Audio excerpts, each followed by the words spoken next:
ನಿನ್ನೆ ನವಿ ಮುಂಬೈನ ಡಿವೈ ಪಾಟೀಲ್ ಸ್ಟೇಡಿಯಂನಲ್ಲಿ ನಡೆದ ಭಾರತ ಮತ್ತು ಸೌತ್ ಆಫ್ರಿಕಾ ನಡುವಿನ ಮಹಿಳಾ ಏಕದಿನ ವಿಶ್ವಕಪ್ ಫೈನಲ್ ಪಂದ್ಯದಲ್ಲಿ ಭಾರತ ತಂಡ ಇತಿಹಾಸವನ್ನ ಸೃಷ್ಟಿ ಮಾಡಿದೆ.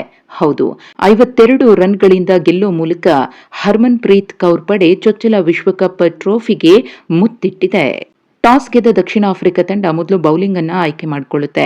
50 ಓವರ್ ಅಂತ್ಯಕ್ಕೆ 7 ವಿಕೆಟ್ ನಷ್ಟಕ್ಕೆ ಭಾರತ ತಂಡ 298 ರನ್ ಕಲೆ ಹಾಕಿ 299 ರನ್ಗಳ ಗುರಿಯನ್ನ ದಕ್ಷಿಣ ಆಫ್ರಿಕಾ ತಂಡಕ್ಕೆ ನೀಡುತ್ತೆ. ಇನ್ನು ಭಾರತದ ಪರ ಶೆಫಾಲಿ ವರ್ಮಾ, ಸ್ಮೃತಿ ಮಂದಾನ, ದೀಪ್ತಿ ಶರ್ಮಾ ಉತ್ತಮ ಬ್ಯಾಟಿಂಗ್ ಆಡಿದ್ರು. ಈ ಬೃಹತ್ ಗುರಿಯನ್ನ ಬೆನ್ನತ್ತಿದ ದಕ್ಷಿಣ ಆಫ್ರಿಕಾ ತಂಡಕ್ಕೆ ಆರಂಭಿಕರಾದಂತಹ ಬ್ಯಾಟ್ಸ್ವುಮನ್ ಲೌರಾ ಓಲ್ವಾರ್ಡಟ್ 101 ರನ್ಗಳ ಕೊಡುಗೆಯನ್ನ ನೀಡಿದ್ದು ಬಿಟ್ರೆ ಮತ್ಯಾರೂ ಕೂಡ ಉತ್ತಮ ಪ್ರದರ್ಶನವನ್ನ ನೀಡಲಿಲ್ಲ. ಇದೇ ದಕ್ಷಿಣ ಆಫ್ರಿಕಾ ತಂಡದ ಸೋಲಿಗೆ ಮುಖ್ಯ ಕಾರಣವಾಯಿತು.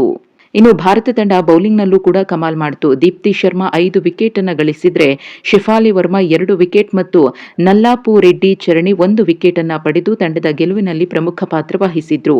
ಅಂತೂ ಇಂತೂ ಏಕದಿನ ವಿಶ್ವಕಪ್ ಇತಿಹಾಸದಲ್ಲಿ ಮೊದಲ ಬಾರಿಗೆ ಭಾರತದ ಮಹಿಳಾ ತಂಡ ವಿಶ್ವ ಚಾಂಪಿಯನ್ ಆಗಿ ಹೊರಹೊಮ್ಮಿದೆ. ಈ ಮೂಲಕ ಸುಮಾರು 25 ವರ್ಷಗಳ ನಂತರ ಮಹಿಳಾ ವಿಶ್ವಕಪ್ ಹೊಸ ಚಾಂಪಿಯನ್ ಅನ್ನೋ ಪಟ್ಟವನ್ನ ಪಡೆದುಕೊಂಡಿದೆ.